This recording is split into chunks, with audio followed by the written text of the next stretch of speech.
Pierre-Alain, on se trouve où là? Nous nous trouvons actuellement dans l'atelier de fabrication des montres LIP, dans nos locaux de Besançon. Si tu le souhaites, je t'invite à voir les différents métiers qui composent la fabrication d'une montre. Ouais, écoute, avec plaisir. Il y a quoi comme étape ici précisément qui se déroule? Alors, on va commencer par la première étape, qui est donc la pose cadran et la pose aiguille. Et je vais te présenter une toute nouvelle machine qu'on vient d'acquérir. Ouais. Cette machine permet de poser les aiguilles en grande série. Il faut savoir que nous avons les deux savoir-faire. Hein. On a la pose aiguille manuelle sur les petites séries, sur les montres plus chères que nous verrons après. Mais nous avons également la pose aiguille sur des plus grandes séries qui permet d'avoir une répétabilité irréprochable, c'est-à-dire toujours la même hauteur d'aiguille. Ouais. On a décidé d'investir dans ce type de matériel qui est extrêmement rare en France. Hein. On doit être parmi les seuls à avoir ce type de matériel. C'est pas pour aller plus vite ou pour remplacer le travail de l'homme. La pose à aiguille, c'est quelque chose de fastidieux quand tu en fais beaucoup à la suite. Et donc ça nous permet d'avoir vraiment une très très grande régularité sur toutes nos séries et donc d'assurer vraiment un niveau de qualité irréprochable.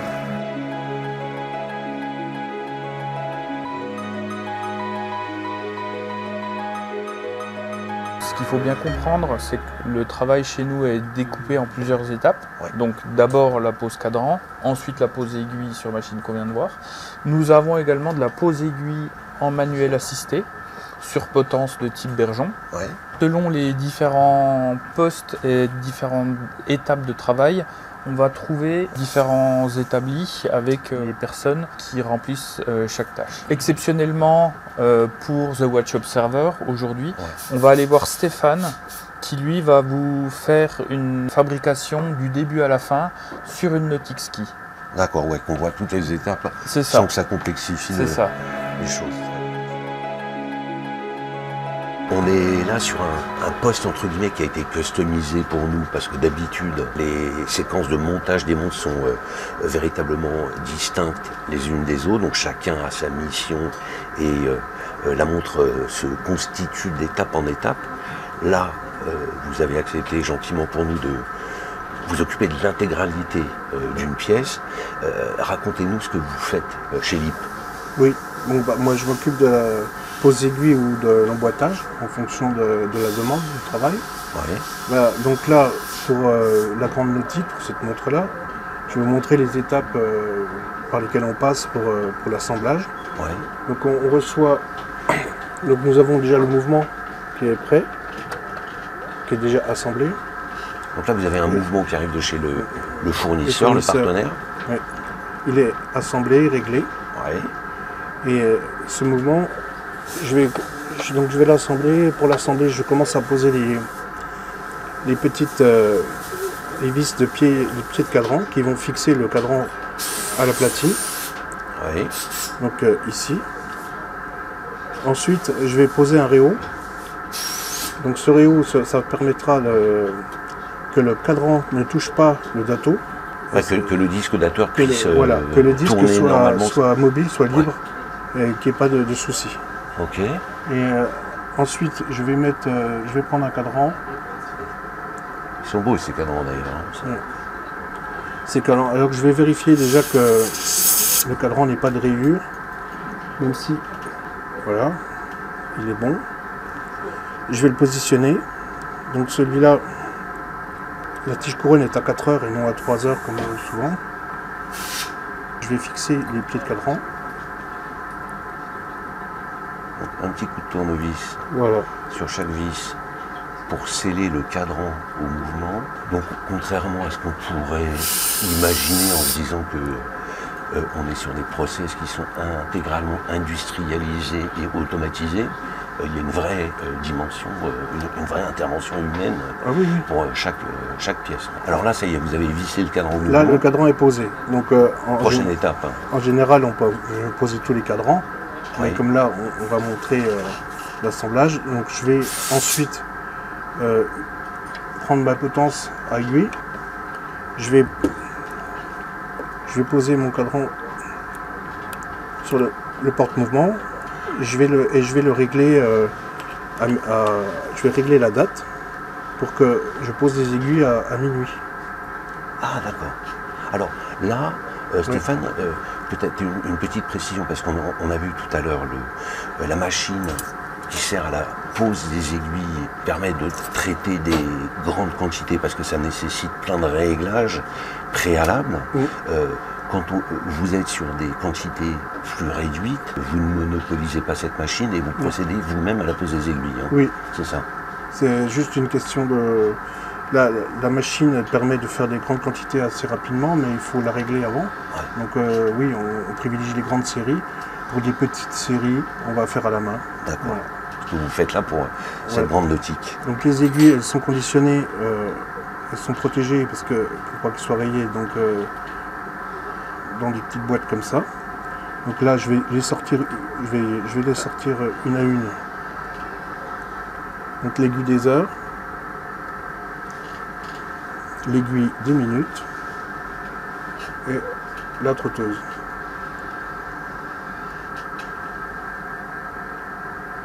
Voilà. Je vais prendre l'aiguille des heures. J'ai réglé mon dato à minuit, j'ai changé la date à tourner juste parce que la date elle change à minuit. Et là, je positionne mon aiguille des heures.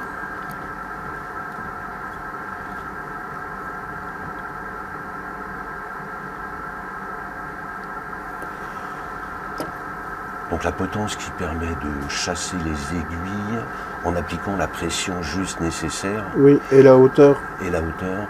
Par rapport au tube. Ouais.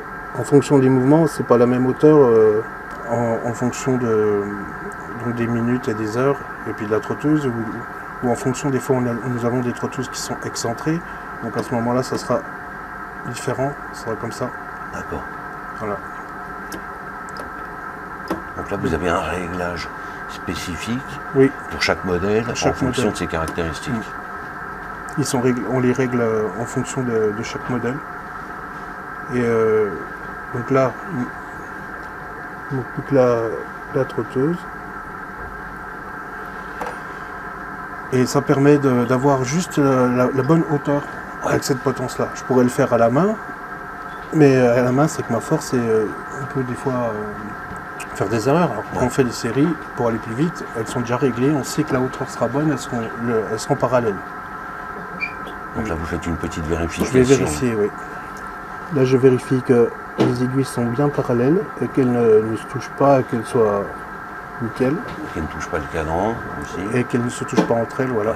Mais on vérifie toujours, bien sûr. Oui, sachant qu'après vous, de toute façon, il y a d'autres contrôles qui sont effectués pour garantir la qualité et la fonctionnalité des pièces. À ce moment-là, la personne qui fait la pose aiguille, donc ça, il vérifie une première fois. Et ensuite, quand on passe à l'emboîtage, la personne qui va emboîter va revérifier ces éléments-là. Donc elle va revérifier qu'elles soient parallèles, tout ça. Ouais. Il va revérifier que le cadran ne soit pas rayé. Donc en fait, il y a des contrôles à chaque étape. La personne s'assure que le travail des étapes précédentes a été correctement effectué. Et, donc il y a autant d'interventions que de contrôle. Oui. C'est un peu ça. Oui, voilà. Okay. Donc la partie emboîtage, c'est qu'on va... Le mouvement, on a posé le cadran et les aiguilles, on va le mettre dans la boîte, on va le positionner. Donc là, c'est une partie importante parce que c'est là où on peut placer des poussières, en fait, si on ne fait pas attention. Et puis, surtout sur des couleurs comme ça se voit très facilement. Ouais. Donc c'est pour ça qu'on a aussi le flux laminaire qui permet on va dire, supprimer 90% des poussières. Oui. Mais elles peuvent toujours être là. Donc voilà. D'où le petit coup de soufflette. Même s'ils sont propres, un petit coup de soufflette là, je leur pose comme ça, la poussière ne va pas. Là, j'enlève le cercle d'emboîtage. J'expliquerai après. Je souffle, je le mets comme ça. J'enlève la pastille de protection, qui permet de protéger la boîte entre chaque manipulation. Et là que je vais prendre donc le mouvement que où je viens de poser les aiguilles. Et là, petite vérif. Voilà, une vérif visuel, voir s'il n'y a pas de poussière, si le cadran est pas rayé, s'il n'y a pas de... Je revérifie là. Donc avec les Rodico, ça permet de... ça piège, c'est un peu comme une pâte à modeler, ça permet de prendre... Oui, un peu comme une pâte à fixe, ça permet de coller voilà. sans altérer. Sans altérer, ouais, sans faire de marque. Donc j'enlève ensuite la tige de travail. Donc la tige de travail, les mouvements sont souvent sur une tige de travail comme ça. Et ensuite je mettrai la vraie tige. Ah d'accord, là, oui, ok. Oui. Donc je positionne mon mouvement dans la boîte, comme ça. Donc je vérifie qu'il n'y ait pas de poussière dans la boîte. C'est bon. Différents angles, c'est bon. Donc je repositionne comme ça. À ce moment-là, je vais déjà la fixer ma tige couronne. Je vais juste la positionner pour le moment. Non, donc là, on est sur la vraie couronne de remontoir voilà. qui équipera la montre finalisée. Ouais. En fait, on a une machine pour assembler, pour les couper à taille en fonction des mouvements et des boîtes. Et on fixe les couronnes définitives dessus. Sur la tige, ouais. Ok. Donc après, je les reçois comme ça, j'en ai 50, pour une petite série de 50. Et à ce moment-là, je vais poser le cercle d'emboîtage.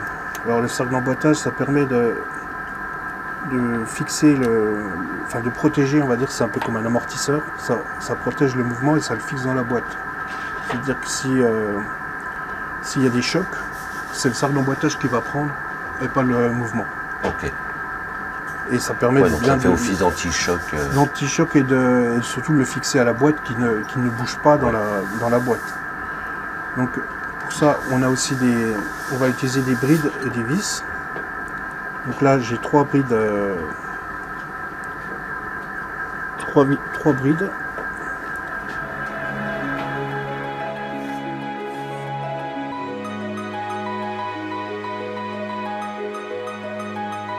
Une fois que j'ai fixé les 3 brides, je vais aspirer un peu le pouce avec je vais aspirer pour voir quand on visse. On peut parfois faire un peu d'émail, la limaille avec fer contre fer. Donc pour ne pas qu'il y ait de poussière, on aspire. Là, je vais poser le fond. Donc ça, c'est des petites balles qui permettent d'éviter de rayer les fonds quand on les visse. Je revérifie que je n'ai pas de poussière. Je refais un contrôle ici. Je n'ai pas de poussière. Là, je vais vérifier au niveau de ma lunette si elle fonctionne, si elle tourne bien. Et je la donc là, on est sur une lunette interne. Voilà, pour la plongée. Donc, je revérifie qu'elle fonctionne, qu'elle soit mobile et que quand je l'arrête, elle reste où elle est quand je la visse. Et je vais vérifier pareil, je vais revérifier les aiguilles, voir s'il n'y a pas eu de souci. Le passage de date. Je vais la mettre à l'heure. Parce qu'à la prochaine étape, on verra si elle fait du retard. Même si elle va être contrôlée à la machine, on a déjà sur une première vision, on verra si elle a du retard ou pas. Et ça permet aussi de voir si on a... Ce contrôle permet aussi de voir si on a le dato et il passe à l'heure. Donc à ce moment-là, je vais fixer... Là, cette potence permet de vraiment visser mieux, à fond, et sans rayer. Et sans casser le pas de vis. Voilà. Donc à cette étape-là, l'emboîtage il est fini.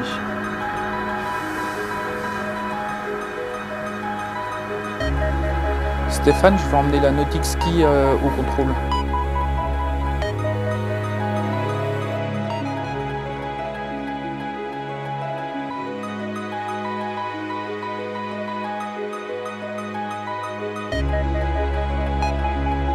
Pierre-Alain, là on vient de tester la Grande Nautique à 20 bars. Elle a passé le test avec brio. Quels sont les tests supplémentaires qui sont effectués et les étapes maintenant qui viennent? Nous avons ensuite 3 étapes. D'abord, on va contrôler la marche, c'est-à-dire le bon fonctionnement du mouvement. Ensuite, donc, nous avons un contrôle visuel. Esthétique, donc traces, poussière, voilà, sous lampe-loupe x5. Okay. Et puis ensuite, nous avons le lanternage.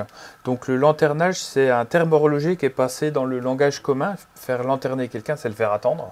Donc en fait, faire lanterner les montres, c'est les faire tourner à vide pendant 24 heures. À vide, c'est-à-dire c'est-à-dire à plat, sans que personne les porte, pour vérifier que les aiguilles ne se touchent pas et que tout fonctionne correctement. On sait d'expérience, mais ça dans l'horlogerie globalement, qu'une montre qui tourneront sur ses premières 24 heures, sauf accident, tournera rond tout au long de sa vie. D'accord. Ok. Donc on va commencer par le contrôle de marche. Eh bien c'est parti.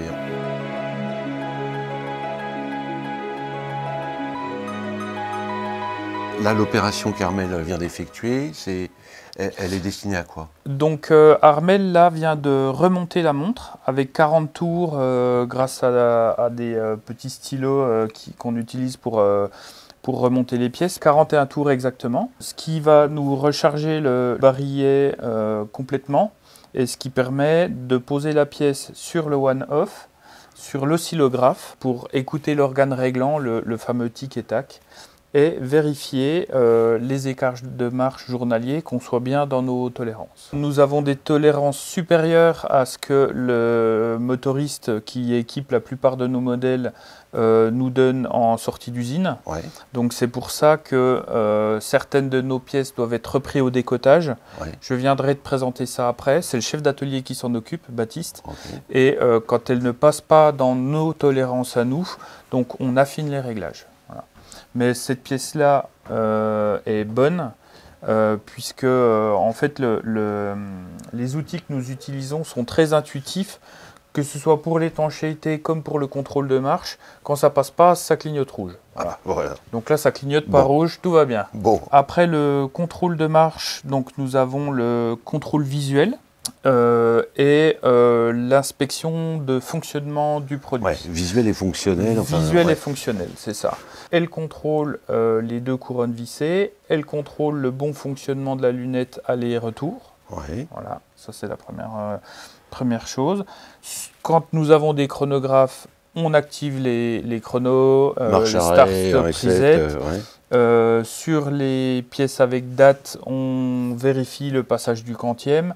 Donc voilà, toutes nos complications sont testées avant d'être mises sur le marché.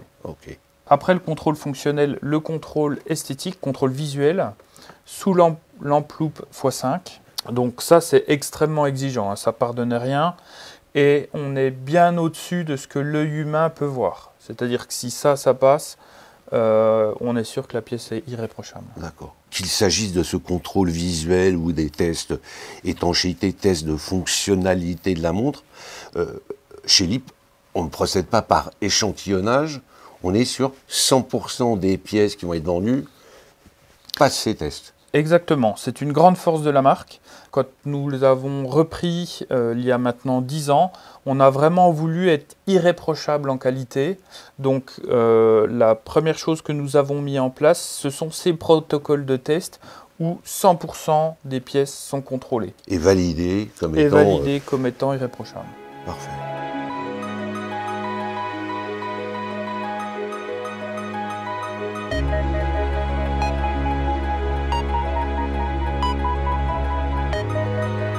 Bonjour Baptiste, vous êtes chef d'atelier et à ce titre vous vous occupez d'un poste un peu particulier qui s'appelle le décotage, si je ne dis pas de bêtises.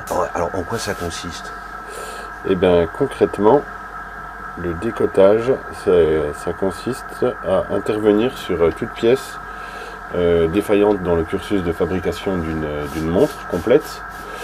Et moi je vais intervenir sur la pièce qui appartient à une série, afin d'isoler le problème, de régler le problème et de réinjecter cette pièce même dans la série. Donc là, en l'occurrence, on est sur du réglage de mouvement. Ça, c'est une pièce qui n'a pas passé nos critères de qualité sur la marche du mouvement. Ouais. Donc concrètement, cet appareil, c'est ce qu'on appelle un vibrographe, qui va écouter la montre, le tic et le tac, on peut dire, et qui va les retranscrire donc sur une tablette et me donner tout un tas d'informations, à savoir l'avance et le retard par jour d'une montre, son amplitude générale, donc l'amplitude du balancier spiral, et également le repère qu'on peut considérer comme la régularité entre le fameux tic et tac et la précision de la montre. D'accord. Donc votre intervention, votre travail, il se situe d'une part au niveau mécanique de la pièce, donc si les marges de tolérance qui sont celles exigées par l'IP ne sont pas respectées, vous réglez le mouvement à nouveau pour être dans ces marges de tolérance, mais est-ce qu'il s'applique également à la partie esthétique? Alors oui, parce que nous avons des personnes qui contrôlent les montres sur le cursus final, donc qui vont contrôler ces pièces sur la partie mécanique comme vous l'avez dit, mais également sur la partie esthétique, à savoir tout ce qui est résidus de poussière, traces de gras, etc. Tout défaut visuel sur une montre, rayure sur le boîtier, rayure sur le bracelet, sur la boucle de bracelet. Et toutes ces pièces, moi je vais intervenir directement dessus, alors soit en changeant directement la pièce, soit en polissant. Et une fois qu'elles sont passées entre vos mains, et bien concrètement, moi, les pièces que je retouche, elles repassent le fameux contrôle, le premier contrôle. Et si elles reviennent à l'expéditeur. Exactement. Ouais. Et ces pièces, après, attendent encore 24 heures dans notre contrôle, au lanternage, ce qu'on appelle. Et si la montre est correctement à l'heure, le lendemain, elle peut enfin passer à ce qu'on appelle au conditionnement, c'est-à-dire la mise en écrin, puis l'expédition bijoutier. D'accord. Merci Baptiste. Avec plaisir. Pierre-Alain, merci pour cette visite de tes ateliers qui était top. Et enfin, moi j'ai appris plein de trucs, donc j'espère que ce sera le cas de nos internautes. J'espère également, oui. Voilà, en tout cas c'était passionnant. Peut-être pour conclure, peux-tu nous donner quelques infos sur l'avenir à plus ou moins long terme de l'IP et tes projets? L'avenir pour l'IP et pour la maison SMB en général, maintenant que la marque est définitivement installée à Besançon, je souhaite vraiment faire revenir le plus de savoir-faire français dans les montres LIP. C'est vers ça qu'on veut aller. Ouais. Et quoi par exemple alors? Je ne peux pas trop en dire tout de suite, mais j'invite tout le monde à suivre la marque et son actualité. On reprendra la parole sur The Watch Observer, mais bientôt vous en saurez plus. Donc, comme je dis toujours, stay tuned. Côté produit, en revanche, peut-être que tu peux nous donner quelques infos sur ce que tu comptes sortir avec tes équipes en 2025. Alors, côté produit pour 2025, il y a une grosse partie de l'histoire de la marque sur lequel SMB pour l'instant n'a pas pris la parole. C'est le passé militaire de l'IP. Ouais. Alors on a vu tout à l'heure en début de journée la montre de char d'assaut type 17 qui était dans les Renault FT17, mais il y a également, et là c'est encore un plus gros morceau, les montres d'aviation, les type 10, type 14 qui ont équipé les aéronefs de l'armée française et également de la Royal Air Force. Donc qui était à l'époque fabriqué par l'IP, au même titre que cette montre de char. Qui était à l'époque fabriquée par l'IP, sous contrat pour l'armée de terre et l'armée de l'air. Et là, il y a vraiment un morceau de patrimoine de l'histoire de France et de l'histoire de la marque que pour l'instant on ne s'est pas réapproprié et vers lequel je veux aller pour 2025. Donc on peut espérer, moi j'en suis amateur, mais des montres militaires ou d'inspiration militaire dans les collections à venir. On peut espérer une montre de type militaire dans les collections à venir pour 2025, tout à fait. Alors, je sens que 2025 sera un excellent cru. Merci Pierre-Alain en tout cas de m'avoir reçu avec Thomas pour cette vidéo et ces moments très sympas partagés avec toi. Encore une fois, merci d'être venu nous voir. Voilà. Je sais que ça fait très plaisir aux équipes de montrer ce qu'ils savent faire. On en est très fiers, que ce soit ici à Besançon. Donc, toujours un plaisir. Vous êtes invité à revenir dans un avenir pas si lointain. Nous reviendrons avec plaisir. Merci en tout cas. À bientôt. Salut Pierre. Ciao.